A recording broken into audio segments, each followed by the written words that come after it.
Alright, welcome back to Super Sentai Review, episode 427. We are here reviewing episode 44 of Number 1 Sentai, Gozyuger.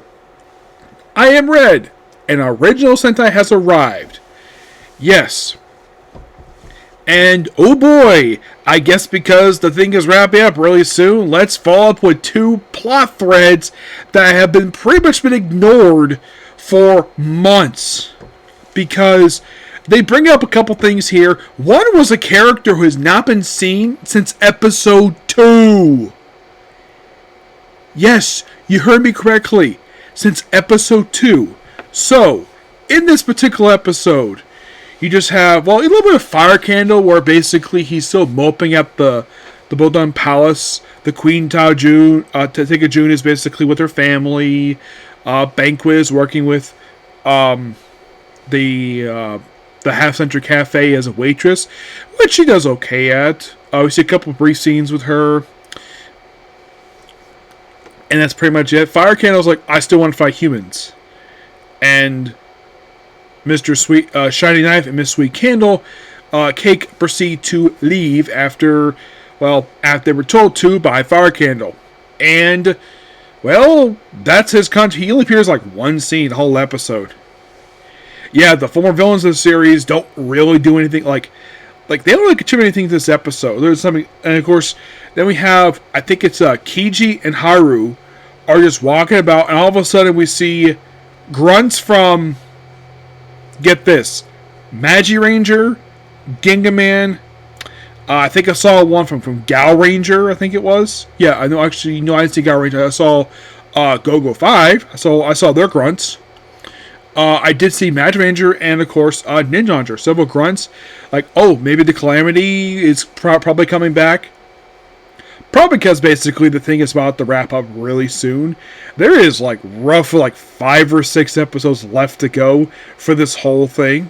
Yeah, not much. So, I'd say by the start of next month, this will be done.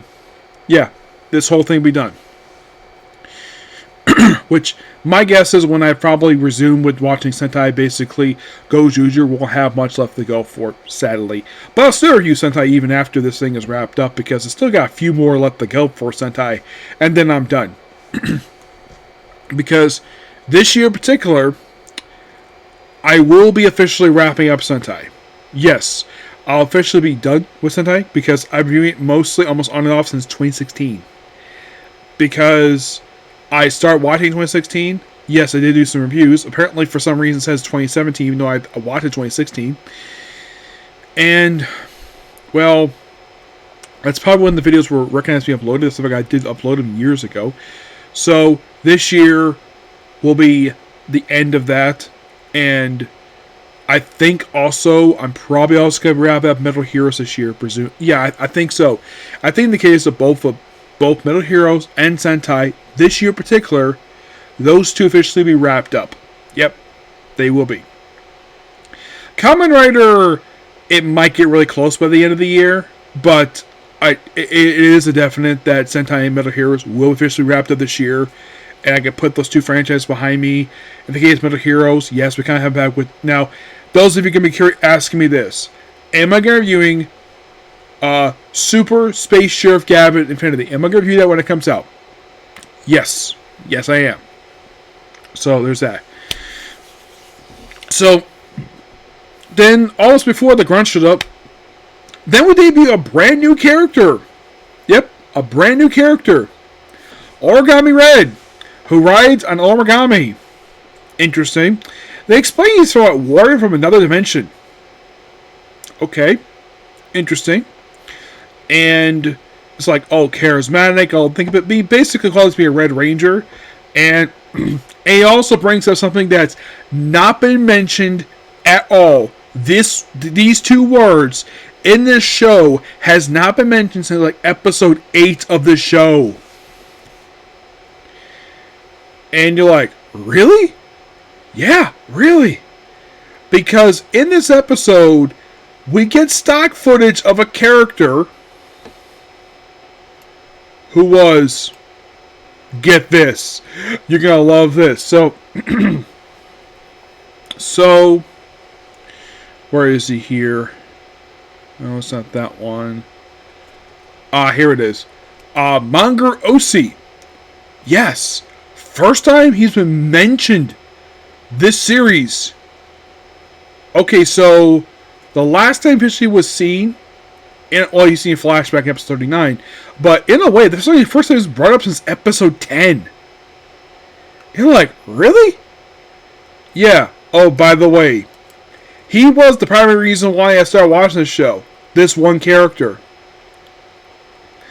Like, oh yeah, Super Sentai, that's the thing that Magura mentioned. And also, Izuru the Origami Ranger has the one ring from a particular character who was never defeated on screen. He just walked up with it, and it's like the show just completely forgot this character existed. And here, we finally follow up what happened with him. And that being Natsumi Tatsunami. The character is played by Boom Boom Red. Yes. Yeah. So it turns out he gave up his ring. Now, by the way, the episode it aired, which was his last appearance in the show, aired almost 1 year ago. And you're like, really? Like, why the heck would they wait to like this particular episode to finally follow up with this character? But it's like, yeah, he got his own path, but it's like, what happened to him? It's like they walked off, like, did they forget about this ring? It's like, I'm thinking they legitimately forgot about this character. And they figured, though, oh crap, the series is wrapping up really soon. We need to follow up this character. Let's have him reveal that, oh yeah, let's have him give him the ring, just give it up all of a sudden, give it to Origami Red, and basically have where Haru has to fight him for this ring. So like, okay, so we know 1 and 2 rings are. So the last ring is Kaka Ranger, just like Ego Kaiger, with less like ultra power is Kaka Ranger, just by sheer coincidence.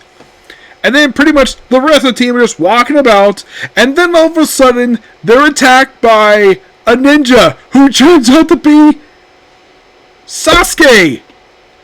I'm like, what the heck are you doing here, dude? Like, by the way, it's the same actor from Kaka Ranger. It's the same guy. He, of course, returned from the third anniversary. I was surprised to see him. Because apparently he actually released this on Twitter. Of course, I don't follow him on Twitter, so I didn't know anything about this. I was surprised to see him here. Like, I saw this, like, wait, it can't be. Oh, crap, it is. And it's like, you have the Kaka Ranger ring? Yeah, because it was originally my power. And then you see him transform, and he does the poses. We even do the slapstick during the fighting, which is so fun. Oh yeah, and also, there's a lot of transmissions this episode. Yeah, something which apparently, for some weird reason, I have no idea why, apparently this show forgot the fact they can do that. Yes, they completely forgot. Like, you have Tyranno, who doesn't basically the one who does transform is actually 2 of them. So you have Eagle. First you have Unicorn transforms like Hydra, fights him for a bit, and then Kiji puts on the Die Ranger ring. And like, oh, Die Ranger!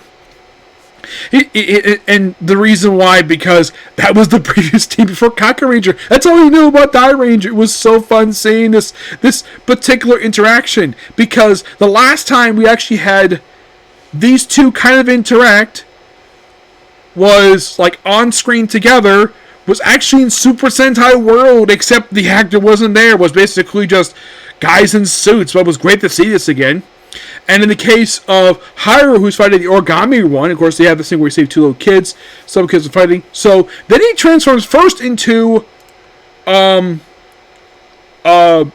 Red Ranger from Go Ranger. He even uses the Red Brute rope. I thought that was cool seeing that. And then he just puts on Panther Red's ring, fights Biz, and then he transforms into Deca Red. They fight for a while. And then it turns out that the reason why Sosuke is here is because Origami Red called him. And then we have a new monster pop up from the Calamity. And his name is Vadal of Hunger, who apparently is one of the generals. Apparently he's going to be the strongest. And he's like, oh, I'm going to be the demonic king. And here's something really interesting. He has a connection to Kakaranger. You're like, how the heck did this guy connect to Kakaranger? Because his voice actor is the actor who played Ninja Blue. You're like, what? Yeah, Ninja Blue. I was not expecting this at all.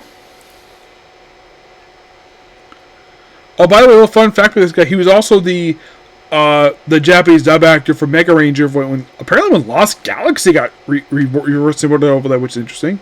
So, aside from playing in Kakaranger, he was also reversing Buzz and Hills from Deca Ranger, Hades Beastman, Courage the Ninja from Magi Ranger.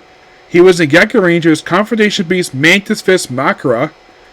He was in Shuriken as Yoshidra. Kiroger as Daba Kuroski. He was also in Kyuranger as the Vice Shogun, Takachu, and now he's back here. Voicing his 7th monster. Yeah, 7th monster. You're like, really? Yeah, really. 7th monster. Yeah. Of course, also, he did the whole Kyuranger thing back, like, basically, I think so was it 2018 this came out? Yeah, 2018. So, this is the first time he's been voicing a monster in Sentai since 2018. And he just knocks over the side, and now we just have, like, about 8 people here. And I saw the tease next episode, and we're going to see the return of, first time on TV, first time since the show ended for Kakaranger, we see the return of the Shogun Megazord. I'm like, that is freaking cool. And the fact that, the fact there was this war and all this mecha graveyard. Like, wow. First time this is brought up since, like, the start of the show. Yeah. I'm like, why the heck would you forget this stuff? That's because, basically, they keep having multiple writers do their own stories with the series. Yes. Seriously. Oh, yeah, and also, those of you curious, though, did this guy who wrote this episode, did he write Kakaranger? Oh, he did! For 2 episodes. Okay, so he wrote episodes for Jetman. His name is Narasha Akara. He basically did 6 episodes of Jetman, 7 for Zoo Ranger, 11 for Die Ranger, 2 for Kakaranger, 13 for Car Ranger, 12 for Mega Ranger, 4 for Ginga Man, 8 for Hurricane Ranger, 26 he was main writer for Abba Ranger. He was also main writer for Deca Ranger for 27 episodes he wrote. He wrote 13 episodes of Magi Ranger, 5 episodes of Bokenger, 13 for Gekka Ranger, 3 for Goanger, 10 for Gosager. He was main writer for Gokaiger, which he wrote pretty much almost half the series. He wrote 5 episodes of Zooger, 2 episodes of Kyuranger. I pretty much watched the episodes he did for Lumen Transcendent Ranger. He did miniseries pretty soon. 6 episodes of Rare Soldier. 20 episodes, also being the main writer for Cure Major. 4 episodes of this one. This was the first, when he was doing this one, this was the first time he's actually written the show since Cure Major. And he did write the movies. He did. He wrote the movies for Abba Ranger, Deca Ranger, Gekka Ranger. He wrote the big movie that I love really much. He wrote basically all the major movies for Gokaiger. Well, most of them, I think he wrote all of them. Gab versus Gokaiger, Deca Ranger, that was awesome. Girls in Trouble, Space Squad Episode 0. He wrote some movies, which is awesome. And he wrote several verse movies, which is amazing. Yeah. Overall, this was a fantastic episode. Loved it. And I can't wait for the next episode to air this Sunday. So, that's pretty much it for the particular video. Please be sure to like, comment, subscribe to notifications. Next to a Comic Corner, and then I'm going to have a overview of Black Clover, and then it's on to Kamen Rider X. Okay, thanks, you. Bye.